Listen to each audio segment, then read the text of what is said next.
Good morning. Rajasthan की कला एवं संस्कृति क्लास 4 पुनः आपका स्वागत। लोक देवता का अध्ययन कर रहे थे जिसमें हमने सारे पंचपीर जितने भी थे उनके बारे में चर्चा कर ली थी। आज हम लोक देवता और भी है उनके बारे में चर्चा करेंगे। आज हम 3 लोक देवता हैं उनका अध्ययन करेंगे। पंचपीर अलग है, लोक देवता अलग है। एक चीज़ ध्यान रखें, जितने भी पंचपीर है वो सभी लोक देवता है, लेकिन सभी लोक देवता पंचपीर की श्रेणी में नहीं आते हैं। पंचपीर 5 ही है और ज़्यादातर ये मारवाड़ के पंचपीर कहलाते हैं। लोक देवता की बात करें तो लोक देवता में अब जो बच्चे इंपॉर्टेंट से स्टार्ट करते हैं, जिसमें आज हम पढ़ेंगे तेजा जी। एक तो तेजा जी के बारे में पढ़ेंगे, तेजा जी के बाद देवनारायण जी की बात करेंगे और उसके बाद वीर कल्ला जी की बात करेंगे। तेजा जी की बात करें तो इनके उपनामों की बात करेंगे। सबसे पहले तो यह किस उपनामों से जाने जाते हैं, तो सबसे पहला आता है काला एवं बाला के देवता। ठीक है, काला एवं बाला के देवता, काला बाला के देवता ऐसे बोल सकते हैं। यहाँ काला का मतलब है सांप से, ठीक है ना, सांप और नाग से कह सकते हैं। और बाला का मतलब है नारू रोग, ठीक है ना। तो नारू रोग, पहले बारिश में नारू रोग होता था, तो नारू रोग से बचाव के लिए तेजा जी की पूजा की जाती थी। तो काला एवं बाला के देवता हैं। काला का संबंध सांप से है, जबकि बाला का संबंध है वह नारू रोग से। तो काला बाला के देवता है, यह भी कहा जाता है। दूसरा इसको कहा जाता है कृषि कार्यों के उपकारक देवता। ये चीज़ आप जानते ही होंगे, कृषि कार्यों के उपकारक देवता। ठीक है, कृषि कार्यों के उपकारक भी कहे जाते हैं। गायों के मुक्तिदाता या गायों के रक्षक, दोनों ही नाम इनके लिए प्रसिद्ध है। गायों के मुक्तिदाता के नाम से भी प्रसिद्ध है, और गायों के मुक्तिदाता के साथ गायों के रक्षक भी आता है। दोनों ही हैं, गायों के मुक्तिदाता और गायों के रक्षक। अब कृषि कार्यों के उपकारक का मतलब है कि जब भी किसान कोई हल जोतता है तब तेजा जी की गीत गाता है। तेजा जी की गीत गाते गाते अपना कृषि कार्य करता है और कहते हैं कि ऐसा करने से जो प्रोडक्शन है, एग्रीकल्चर प्रोडक्शन है, वो बढ़ता है, कृषि उत्पादन बढ़ता है। तो यहाँ पे एक चीज़ याद रखनी है, कृषि कार्यों में या कृषि कार्य के समय तेजा जी के गीत गाए जाते हैं। और ये तेजा जी के गीत है वह किस नाम से जाने जाते हैं? Very important question. इसको बोला जाता है तेजा टेर। तेजा टेर के नाम से जाना जाता है। तो ये प्रश्न पूछा जा सकता है, तेजा टेर क्या है? तो तेजा टेर तेजा जी के जो गीत है उनसे संबंधित एक शब्द है। तेजा जी किस जिले के प्रमुख देवता है, लोक देवता है? तो सारे लोक देवता है वो सभी लोगों के मानस में यह अपना महत्वपूर्ण स्थान रखते हैं। तेजा जी सबसे ज़्यादा पूजे जाते हैं अजमेर में। तो यह अजमेर के प्रमुख लोक देवता है, अजमेर जिले के प्रमुख लोक देवता। अब है तो संबंध सबसे, लेकिन प्रमुखता है वह अजमेर जिले के प्रमुख लोक देवता है। 2 लोक देवता ऐसे हैं जिनका संबंध है वह किसी जिले विशेष से है। तो दोनों की ही बात करेंगे, कौन कौन से जिले से कौन कौन से ऐसे प्रसिद्ध लोक देवता हैं। तो तेजा जी अजमेर जिले के प्रमुख लोक देवता हैं। और अजमेर जिले में कहते हैं कि प्रत्येक गांव में एक तेजा चौक होता है। ये तेजा चौक होता है वह प्रत्येक गांव की विशेषता है। अजमेर जिले में हर गांव में एक तेजा चौक होता है। तो सर्वाधिक तेजा चौक है वो कौन से जिले में है? अजमेर में है। और एक प्रश्न और है, सबसे बड़ा तेजा चौक कहाँ पे है? सबसे बड़ा तेजा चौक कहाँ पे है? तो सबसे बड़ा तेजा चौक के बारे में पूछा जाए तो ये अजमेर जिले में ही होगा। और अजमेर जिले में कहाँ पे है? यह ब्यावर में है। तो तेजा जी अजमेर जिले के प्रमुख देवता हैं, लोक देवता हैं। अजमेर जिले में प्रत्येक गांव में एक तेजा चौक पाया जाता है। सर्वाधिक तेजा चौक अजमेर जिले में है और सबसे बड़ा तेजा जी का चौक है वह ब्यावर में है। तो इतना आपको याद रखना है। अब तेजा जी की बात करें तो तेजा जी का संबंध किस वंश से था? तो यह जाट वंशीय थे। जाट वंशीय अर्थात ये जाट वंश से संबंधित थे। इनके लिए कभी कभी एक नाम आता है नागवंशीय जाट, इनको ऐसा भी बोला जाता है। यह नागवंशीय जाट थे। और एक गोत्र पूछा जाता है तो यह धोलिया जाट थे। धोलिया जाट दोनों ही आपको याद रखना है। तो तेजाजी का संबंध है वो जाट वंश से था, यह नागवंशीय जाट थे, और इनके गोत्र के बारे में पूछा जाए तो ये धोलिया जाट गोत्र है, ये आपको ज़रूर याद रखना है। अब तेजाजी के जीवन की व्याख्या करें तो तेजाजी का जीवन की बात करें तो इनकी जन्म की बात करेंगे, इनके पिता माता जितने भी है परिवार की बात करेंगे। तो सबसे पहले बात करते हैं तेजाजी का जन्म कहाँ हुआ और कब हुआ। तो तेजाजी का जन्म है वह 1073 ईस्वी में हुआ, कई जगह 74 भी दिया हुआ है। लोक देवता हैं उनके जन्म के बारे में थोड़ा सा इधर उधर हो सकता है, और इनके जन्म का स्थान था खडनाल नागौर। देखिए नागौर में जन्मे, लेकिन किस जिले के प्रमुख देवता हैं ये अजमेर के, तो इनका जन्म हुआ था खडनाल नागौर में हुआ था। देखिए सभी लोक देवताओं के जन्म स्थान आपको याद रखने हैं, जन्म की तारीख याद नहीं रहे तो चलेगा। खडनाल का संबंध है वह तेजाजी से है, और अगर इसकी तिथि की बात करें तो इनका जन्म हुआ था भाद्रपद शुक्ल चतुर्दशी को। भाद्रपद शुक्ल चतुर्दशी को। तो जितने भी लोक देवता हैं वह लगभग भाद्रपद महीने में ही जन्मे हैं, लगभग, है ना, सारे नहीं हैं, इसको जरूर ध्यान रखें। तो जन्म खडनाल में हुआ था, 1073 ईस्वी में हुआ था, खडनाल नागौर में है, भाद्रपद शुक्ल चतुर्दशी को इनका जन्म हुआ था। अब बात करें इनके पिताजी की, तो इनके पिताजी है उनके दो नाम हैं, वह मारवाड़ के इतिहास में मिलते हैं। गौरी शंकर हीरानंद ओझा, इनका नाम सुना होगा आपने। तो इनके अनुसार इनके पिताजी के दो नामों की व्याख्या की गई है।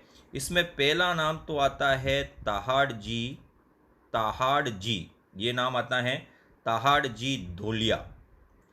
पहला नाम तो आता है ताहाड़ जी धोलिया, और दूसरा नाम आता है बख्शाराम जाट, ठीक है ना, बख्शाराम जाट या बख्शाराम धोलिया।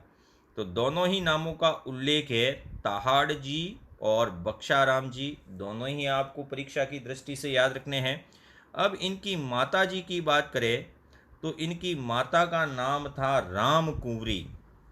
राम कुंवरी, राजकुंवरी भी कहा जाता है और राम कुंवरी भी कहा जाता है, लेकिन आपको राम कुंवरी को ज़्यादा वरीयता देनी है। तो माता राम कुंवरी थी, और इनकी पत्नी का नाम था, इनकी पत्नी थी पैमल दे। ये बिल्कुल इम्पोर्टेंट है, पैमल दे। अब पत्नी तो थी लेकिन पैमल दे है वो अपने पियर में ही ज़्यादा रहती थी, अर्थात तेजा जी है इनको पियर में ही छोड़ के आए थे। और इनकी बहनों की बात करें तो दो बहनों का उल्लेख मिलता है। यह दो बहनें थी, एक तो मेरे नाम से लगभग संबंधित है, एक का नाम था राजल, लेकिन ये मेरा नाम नहीं है, और एक दूसरा है भोगदी, ये नाम आता है, ठीक है ना। तो ये दोनों ही नाम आपको याद रखने हैं, पिता माता पत्नी और बहनें। बहनें आपको याद नहीं रहती है तो चलेगा, कोई दिक्कत नहीं है, लेकिन आपको इतना याद रखना है। अब अगली विशेषताओं की बात करें तो इनकी एक घोड़ी थी, घोड़ा नहीं था, घोड़ी थी। इनकी घोड़ी का नाम क्या था, तो इनकी घोड़ी का नाम था लीलन। लीलन और लीलाधर अलग है, इनकी घोड़ी का नाम लीलन था, और इसी लीलन को कहा जाता है सिणधारी। क्या कहते हैं, सिणधारी कहा जाता है। तो घोड़ी का नाम था सिणधारी। सिणधारी और लीलन एक दूसरे के पर्यायवाची, और कहते हैं कि तेजा जी की जो मृत्यु हुई उसकी सूचना है वो इसी घोड़ी द्वारा दी गई। अब कुछ स्थानों की व्याख्या करेंगे तेजा जी से संबंधित, क्या क्या ऐसे स्थान थे जिनको अपन को याद रखना है। सबसे पहले एक कहानी आती है कि तेजा जी है, तेजा जी की पत्नी है वह तो रहती थी उनके पियर में। तब कहते हैं कि तेजा जी की पत्नी जब पियर में थी तो उनकी माता ने कहा था, कहानी है किंवदंती है, इसको ही जाने आप, कि तेजा जी की माता ने कहा कि भाई तू पड़ा रहता है घर में, तो एक काम कर, खेतों में काम कर। तो तेजा जी है वो खेतों में काम करते थे पूरा दिन, और इनका खाना ले जाने का काम करती थी उनकी भाभी करती थी, ठीक है ना, उनके लिए खाना उनकी भाभी ले जाती थी। एक बार तेजा जी के लिए खाना समय पे नहीं आया, और समय पे नहीं आया, उनकी भाभी खाना लेके आई, तब उन्होंने गुस्से में कहा कि खाना है वो मेरे को नहीं खाना, ये पशु पक्षी उनको खिला दीजिए। तो भाभी ने भी गुस्से में कहा कि भाई मेरे पे क्यों चिढ़ रहे हो आप, आपकी पत्नी तो वहाँ आराम कर रही है, पेमल दे उनको लाइए, सारा काम आप मेरे से करवाते हैं। तो तेजा जी को कहते हैं उस समय गुस्सा आ गया, और गुस्सा आने पर सीधा अपने ससुराल पहुंच गए।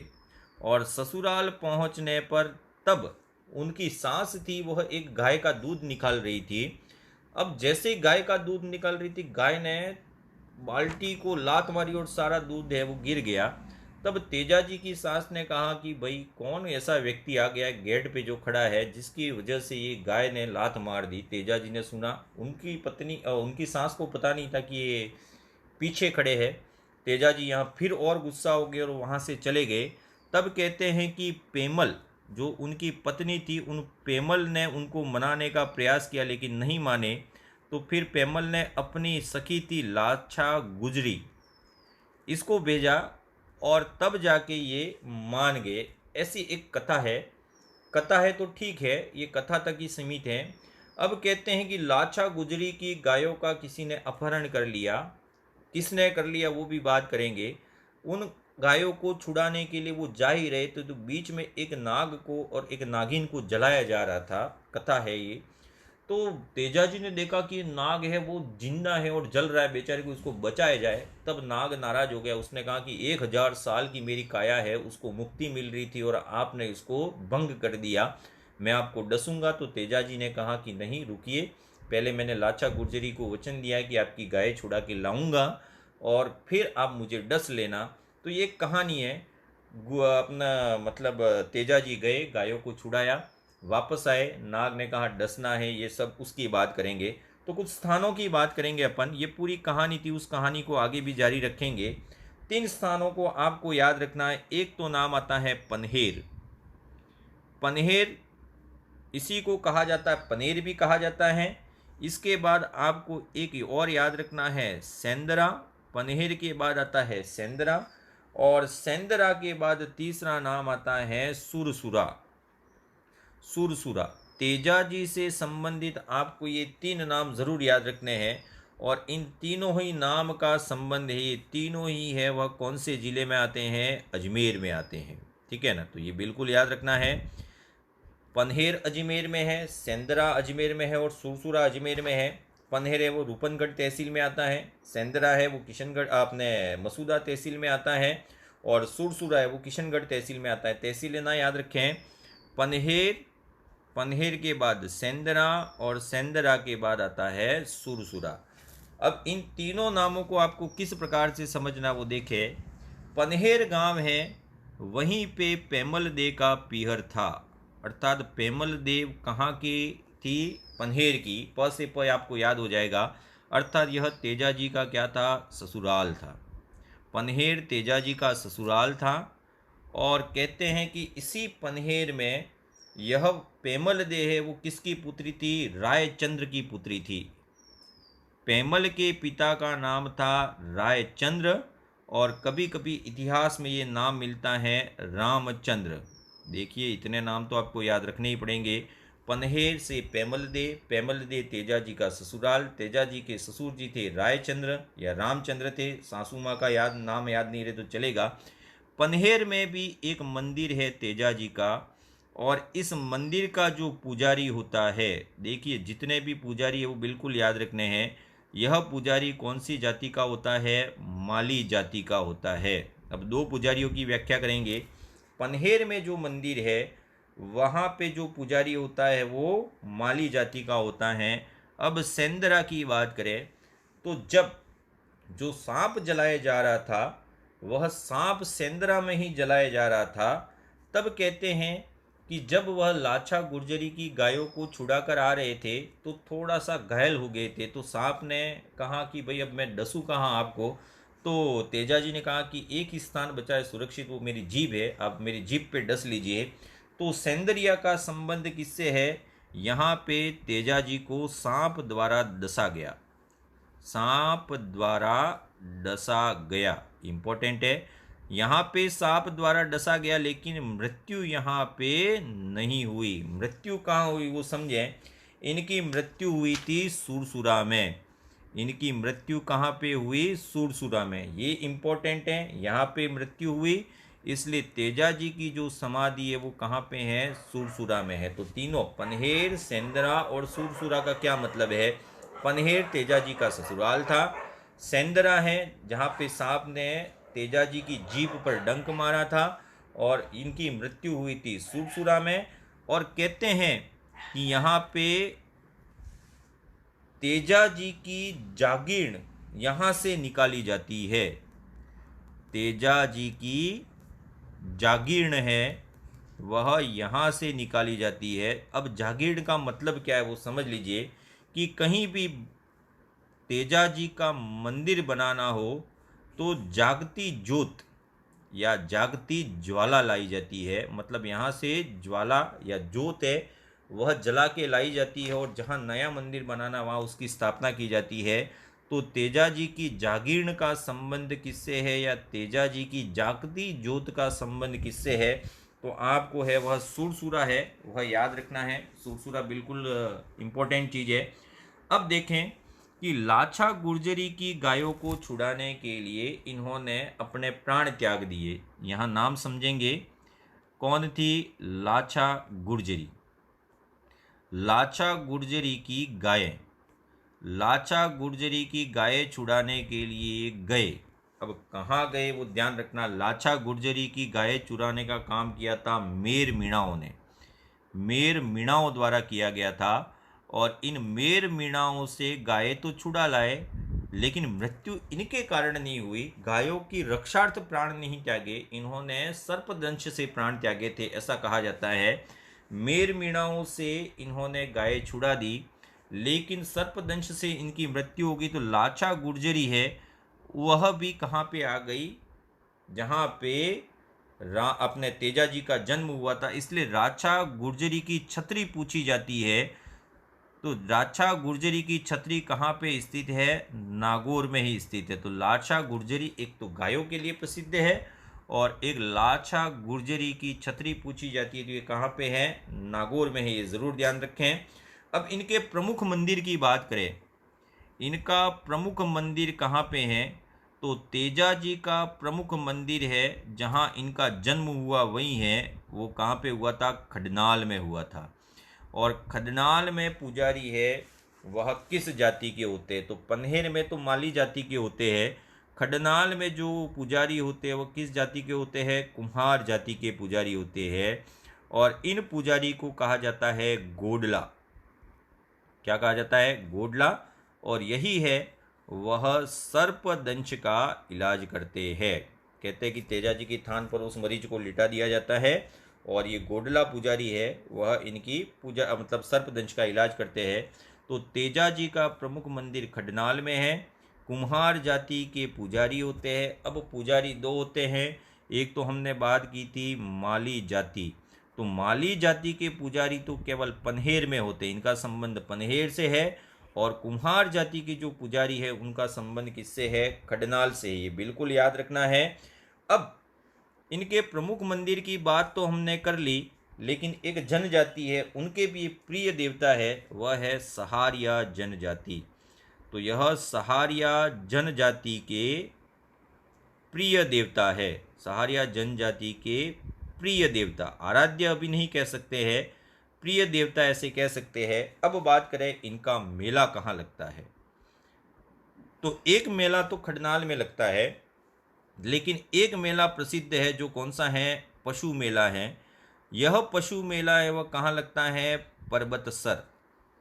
पर्वतसर, और पर्वतसर कहाँ पे आता है? नागौर में ही आता है। इसको ध्यान से समझें, पहले मंदिरों की बात करेंगे फिर पशु मेलों की। तो पहले पशु मेला निपटा देते हैं। यह पशु मेला है वह सबसे पहले लगता था पनहेर में ही लगता था। पनहेर पशु मेला पहले पनहेर में लगता था, लेकिन एक राजा थे सुख सिंह, उन्होंने इस स्थान को बदल के कहाँ कर दिया? पर्वतसर कर दिया। यह मेला कब लगता है? तो यह मेला लगता है तेजा दशमी को। यह मेला तेजा दशमी को लगता है, इम्पोर्टेंट है। और ये तेजा दशमी कब आती है?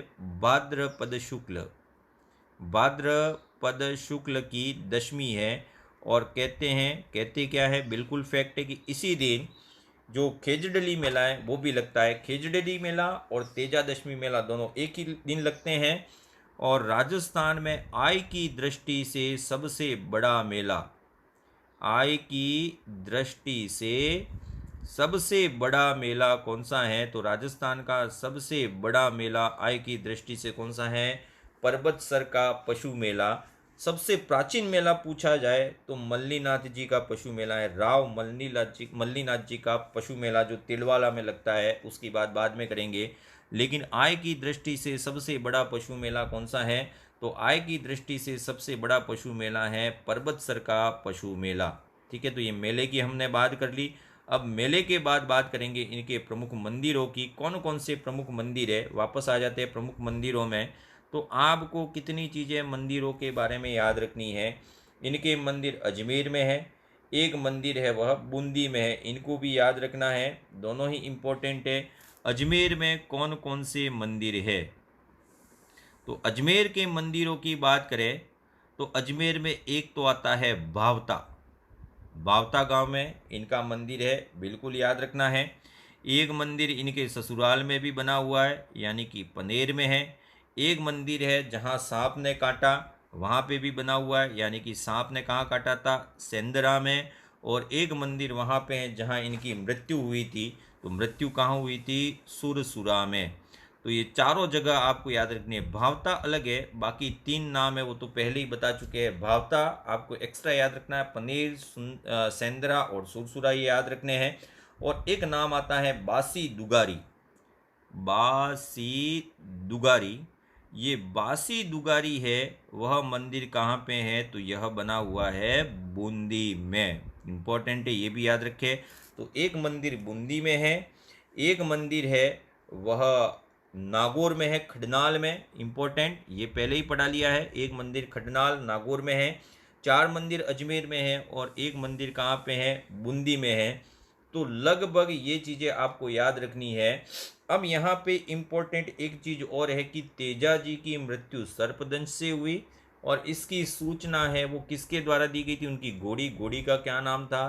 तो इनकी घोड़ी का नाम हमने आपको बता दिया, लीलन भी कहते हैं। और इसी घोड़ी को सिणधरी के नाम से भी जाना जाता है। तेजा जी के बारे में मुझे भी इतना ही पता है और आपको इतना याद रह जाए तो बहुत बड़ी बात है। अब दूसरे लोक देवता की बात करें तो दूसरे लोक देवता आते हैं देव नारायण जी। देव नारायण जी, देव नारायण जी के बारे में भी आपको कुछ फैक्ट याद रखने हैं। अब जैसे जैसे हम पीछे की ओर जाएंगे, लोक देवताओं की थोड़ी सी जो स्टडी पॉइंट्स है वो थोड़े थोड़े कम होते जाएंगे। देव नारायण जी है, इनका संबंध किस जाति से है और ये किसके अवतार है? तो सबसे पहला आता है, यह भगवान विष्णु के अवतार माने जाते हैं। हमने पहले ही बात कर ली थी कि 4 लोक देवता और 2 पंचपीर, यानी कि सब मिला के 4 है, वह किसी न किसी के अवतार माने जाते हैं। तो यह भगवान विष्णु के अवतार है। और कौन सी जाति के आराध्य देव है? तो यह है गुर्जर जाति। जो गुर्जर जाति है उन गुर्जरों के आराध्य देव है। तो देव नारायण जी गुर्जरों के आराध्य है, एक तो आपको ये याद रखना है। अगली बात करें तो इनका जन्म कहाँ हुआ, इनका वास्तविक नाम क्या था, उनकी भी बात करेंगे। वास्तव में इनका नाम देव नारायण जी नहीं था, इनका वास्तविक नाम था उदय सिंह। उदय सिंह इनका वास्तविक नाम था, लेकिन यह देव नारायण जी के नाम से प्रसिद्ध हुए। अब आपको क्या क्या चीज़ें याद रखनी है वो समझें। इनका जन्म कहाँ हुआ और जन्म से लेकर एक मृत्यु तक की यात्रा करें तो 2 स्थान अक्सर आपको याद रखने हैं। इनका जन्म हुआ था गोटा दड़ावत, गोटा दड़ावत, ये एक गांव है गोटा दड़ावत। यह गोटा दड़ावत आता है आसिंद में, और आसिंद कौन से ज़िले में आता है? भीलवाड़ा में। और इनकी मृत्यु हुई थी वह देवमाली गांव में हुई थी, देवमाली। और देवमाली कहाँ पे आता है? ब्यावर में आता है। और ब्यावर कौन से ज़िले में है? अजमेर में है। तो देव नारायण जी के बारे में इतना 2 स्थान ज़रूर याद रखें। एक तो जन्म है वह गोटा दड़ावत में हुआ था, कोटा नहीं है ये, गोटा दड़ावत है, आसीन भीलवाड़ा में है। अब बात करें इनके पिताजी की, ठीक है ना, एक एक की बात करेंगे। इनके पिता का नाम क्या था? तो पिता का नाम था इनका सवाई भोज। सवाई भोज, इसलिए एक मंदिर आता है सवाई भोज का मंदिर कहाँ है? तो सवाई भोज का मंदिर है वो आसीन भीलवाड़ा में ही है, इनको ज़रूर याद रखें। सवाई भोज इनके पिताजी थे। और इनके दादा का नाम क्या था? तो इनके दादा हैं, उनका नाम था बाघ सिंह। बाघ सिंह इनके दादा थे और सवाई भोज इनके पिता थे। और इनका जन्म कब हुआ? तो इनका जन्म हुआ था 1300 ईस्वी में। 1300 ईस्वी में, लेकिन कहीं न कहीं दूसरा एक कंसेप्ट मिलता है 1243 ईस्वी। अब ये जन्म कौन से परिवार में हुआ था? तो ये दोनों ही थे, वह परिवार कहलाता है बड़गावत परिवार। इनका जन्म बड़गावत परिवार में हुआ था। अब आपको इनमें से ये तारीख थोड़ी इंपॉर्टेंट है, 1300 ईस्वी थोड़ा सही तारीख है, इनको याद रखना है। अब इनके पिता हो गए, इनके दादा हो गए, पिता सवाई भोज हो गए, दादा बाघ सिंह हो गए। अब कहीं न कहीं एक माता का अध्ययन करेंगे। माता का नाम था सेडू देवी। इसे सेडू देवी भी कहा जाता है और एक जगह और नाम लिखता है सेडू खटाणी। सेडू खटाणी नाम भी मिलता है। और इनकी माता का संबंध था देवास से। और देवास है वह एमपी में आता है, मध्य प्रदेश में। और कहते हैं कि देव नारायण जी जब छोटे थे, यानी कि उदय सिंह जब नाम था इनका, तब इनकी शिक्षा दीक्षा है वो कहाँ पे हुई थी? देवास में हुई थी, एमपी में हुई थी। इसलिए इसको आपको ज़रूर याद रखना है। अब यहाँ आपका जन्म भी हो गया, कहाँ इनके पिता का नाम, इनकी माता का नाम भी पढ़ लिया। अब इनका एक घोड़ा था, इन घोड़े का नाम था, वह था लीलाधर। घोड़े का नाम क्या था? लीलाधर। तो देखो, लीलन घोड़ा है वह तो तेजा जी का है, लेकिन लीलाधर घोड़ा है, वह लीलाधर घोड़े का संबंध किससे है? देव नारायण जी से है। इतनी चीज़ें आपको बिल्कुल याद रखनी है। अब यहाँ मृत्यु हुई देवमाली में, इसलिए देव नारायण जी की समाधि है वह भी कहाँ पे है? देवमाली में है। अब इनके मंदिरों की बात करें, प्रमुख प्रमुख मंदिर, तो इनको आपको याद रखना है। इनके मंदिर कहाँ पे? तो एक मंदिर की तो हमने बात कर ली। एक मंदिर है गोटा दड़ावत, जहाँ जन्म हुआ था, गोटा दड़ावत। गोटा दड़ावत में मंदिर है आसीन। और आसींद कहाँ पे आता है? आसींद आता है भीलवाड़ा में। और भीलवाड़ा में किस नदी के किनारे हैं? खारी नदी के किनारे है। और यहीं सवाई भोज का मंदिर है। इनकी समाधि कहाँ पे है? तो अभी बात कर ली हमने, इनकी समाधि मृत्यु कहाँ हुई थी? देवमाली में। तो यह भी एक पूजनीय स्थल है, अजमेर में ही है। लेकिन एक नाम आता है देवधाम। देवधाम जो देव नारायण से संबंधित है, और इसके पीछे एक वर्ड लगता है देवधाम जोधपुरिया। देवधाम जोधपुरिया कौन से जिले में है? तो टोंक में है, निवाई में स्थित है, इसको याद रखना है। एक नाम आता है देवडुंगरी। देवडुंगरी है वह कहाँ पे है? चित्तौड़गढ़ में है। देवडुंगरी चित्तौड़गढ़ में है। लेकिन एक आता है नंगला जहाज। नंगला जहाज, नंगला जहाज है वह भरतपुर में है। यहाँ पे देव नारायण जी का मंदिर है। लेकिन आपने यहाँ से एक देव बाबा का भी नाम सुना होगा। देव बाबा जो एक और लोक देवता थे, वह नंगला जहाज से ही संबंधित थे, हम इसको बाद में डिस्कस करेंगे। तो ये चीज़ें तो हो गई देव नारायण जी से संबंधित। लेकिन इम्पोर्टेंट 3-4 चीज़ें और है। एक तो है देव नारायण जी की फड़, जिसको पढ़ भी बोलते हैं। यह फड़ कैसी है? तो इसको आपको याद रखना है। इसकी फड़ है वो किसके द्वारा वाचन किया जाता है? गुर्जर जाति के कुंवारे भोपो द्वारा। गुर्जर जाति के कुंवारे भोपो द्वारा, भोपो द्वारा नहीं है ना, कुंवारे होने चाहिए। तो गुर्जर जाति के कुंवारे भोपो द्वारा इनकी फड़ का वाचन किया जाता है। और फड़ के वाचन में किस वाद्य यंत्र का प्रयोग होता है? कौन सा वाद्य यंत्र है जो देव नारायण जी की फड़ वाचन में काम आता है? तो वाद्य यंत्र होता है जंतर।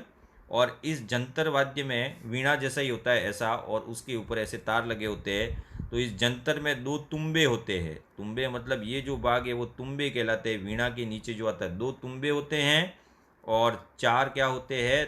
तार होते हैं। तो ये जंतर वाद्य है, उसका एक थोड़ा सा डिस्क्रिप्शन है, जब हम वाद्य यंत्र पढ़ेंगे तो उसकी बात करेंगे। इस फड़ की विशेषता की बात करें तो यह फड़ है वह सबसे प्राचीन फड़ है, सबसे प्राचीन फड़ है, सबसे लंबी फड़ है, सबसे प्राचीन, सबसे लंबी फड़ है, और तीसरा है सर्वाधिक प्रसंगों वाली। 3 गुण है इसमें, सर्वाधिक प्रसंगों वाली फड़ है, 3 है, सर्वाधिक प्राचीन, सर्वाधिक लंबी और सर्वाधिक प्रसंग वाली फड़ कौन सी है? तो ये देवनारायण जी की फड़ है। और भारत सरकार ने 1982 में 5 रुपये का डाक टिकट जारी किया था इसी फड़ पर। तो देवनारायण जी की फड़ पर ही एक डाक टिकट जारी किया था 1982 में, यह 5 रुपये का था। अब कहते हैं कि देवनारायण जी ने अपनी पिता की हत्या का बदला लेने के लिए, कहते हैं इनके कुल मिला के कितने भाई थे? 23 भाई। पिता की हत्या का बदला लेने के लिए 23 भाइयों के साथ युद्ध किया, मतलब भाइयों के साथ युद्ध नहीं किया, भाई और ये मिलकर युद्ध करने चले गए, और सभी के सभी है वह वीर गति को प्राप्त हुए थे। और इसका वर्णन किस ग्रंथ में मिलता है? अर्थात देवनारायण जी वीर गति को प्राप्त हुए, इसका वर्णन मिलता है बड़गावत महाभारत, बड़गावत महाभारत। अगला इंपॉर्टेंट प्रश्न ये है कि बड़गावत महाभारत का संबंध किस लोक देवता से है? तो ये देवनारायण जी से है, और देवनारायण जी पे एक फिल्म बनी थी। हो सकता है ये प्रश्न पूछे कि नहीं पूछे, मुझे पता नहीं है, लेकिन बता देते हैं कि देवनारायण जी पर एक फिल्म बनी थी। उस फिल्म में जो हीरो का रोल निभाया था देवनारायण जी का, वह नाम था नाथू सिंह गुर्जर। इनका नाम आपने सुना होगा, ये बीजेपी के नेता थे और एक बार कैबिनेट मंत्री भी बने हैं, विधायक रहे कई बार। नाथू सिंह गुर्जर ने देवनारायण जी का रोल निभाया था। तो राजस्थानी मूवी थी ये, कोई हिंदी मूवी नहीं थी। तो इसके बारे में भी अगर आपको याद रहता है तो बिल्कुल याद रखें। तो ये देवनारायण जी से संबंधित इनकी फड़ है, उनके बारे में अक्सर पूछा जाता है। सबसे लंबी फड़, सबसे प्राचीन फड़ और सर्वाधिक प्रसंगों वाली फड़, और एकमात्र ऐसी फड़ जिस पर एक डाक टिकट जारी किया गया। और आज के अंतिम लोक देवता की बात करें तो आज के अंतिम लोक देवता है वीर कल्लाजी। वीर कल्लाजी के बारे में भी बहुत सारे इंपॉर्टेंट पॉइंट है।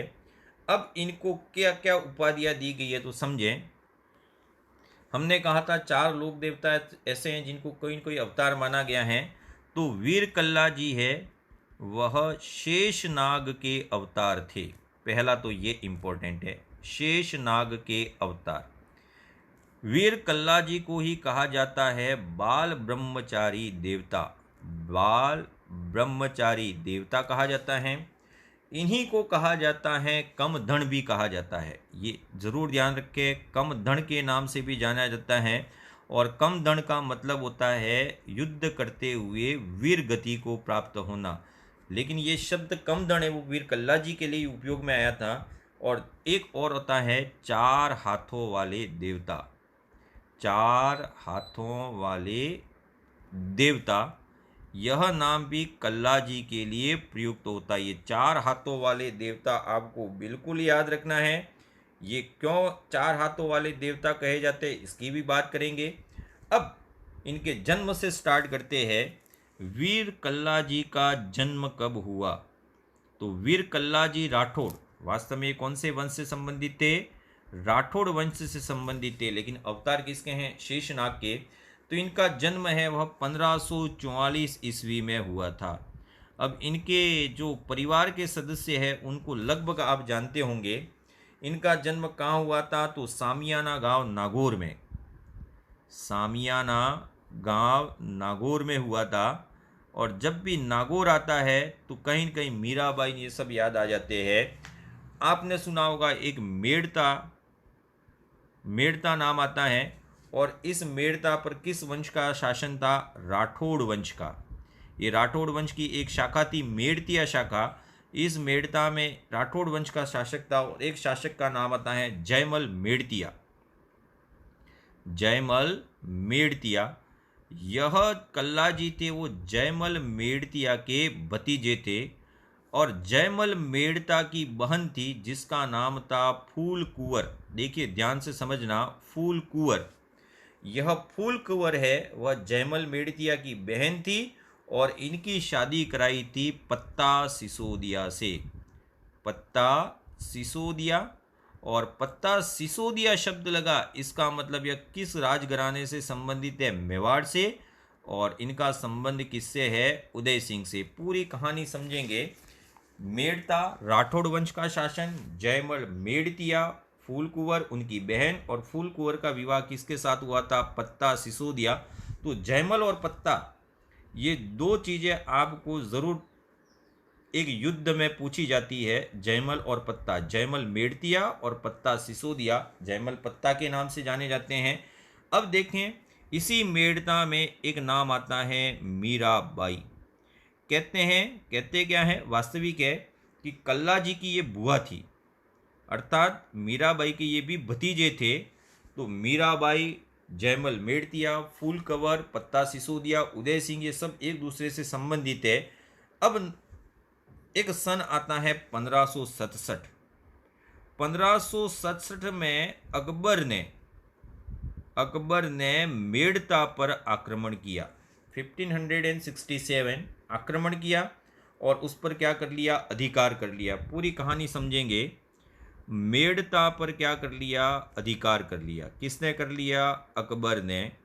तब जयमल मेड़तिया और उनके भतीजे कल्ला जी राठौड़ है वह सहायता के लिए आगे सीधे चित्तौड़गढ़ दुर्ग, ठीक है। और तत्कालीन जो महाराणा थे वो कौन थे? उदय सिंह। और आप जानते होंगे कि उदय सिंह और महाराणा प्रताप की कभी नहीं बनी। एक तो आपने बाज बहादुर का नाम सुना होगा, जो गुजरात का शासक था, जिनको उदय सिंह ने शरण दी थी, और वो अकबर का क्या था? विरोधी था। तो कुछ कारणों से अकबर का उदय सिंह से भी विरोध रहा। लेकिन जब चित्तौड़ में ये दोनों आ गए, जयमल मेड़तिया और कल्ला जी उनके भतीजे, तब 1568 में एक युद्ध हुआ। 1568, ठीक है ना। चित्तौड़ पर आक्रमण किया। अब चित्तौड़ पर आक्रमण किया तब देखिए एक कहानी आती है कि जयमल सिसोदिया है, ठीक है ना। यह जयमल सिसोदिया वो चित्तौड़गढ़ के किलों की रक्षा कर रहे थे, ऊपर निगरानी कर रहे थे। तब अकबर ने इसको देखा और अपनी एक बंदूक थी जिसका नाम था संग्राम बंदूक से इस जयमल के पैर पर गोली मार दी और पूरे दुर्ग में हाहाकार मच गई कि अब अकबर ने आक्रमण कर दिया है। तब कहते हैं कि इस जयमल को कल्ला जी ने अपने कंधों पर बिठाया। कल्ला जी ने अब इस जयमल को अपने कंधे पर बिठाया और युद्ध किया।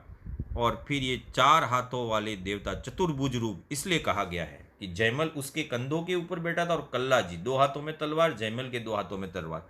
लेकिन चार हाथों वाले देवता कल्ला जी को ही कहा जाता है। तो चार हाथों वाले देवता, और ऐसे युद्ध करते करते करते करते यह वीर गति को प्राप्त हो गए। अब यह वीर गति को प्राप्त हुए तो समझना है, चित्तौड़गढ़ दुर्ग में 7 पोल है। इसमें एक पोल का नाम आता है भैरव पोल, ये नाम आता है। भैरव पोल का नाम किसके आधार पर पड़ा है? तो जो कल्ला जी के गुरु थे उनका नाम था योगी भैरवनाथ। कल्ला जी के गुरु का क्या नाम था? योगी भैरवनाथ। ये इंपॉर्टेंट है, योगी भैरवनाथ।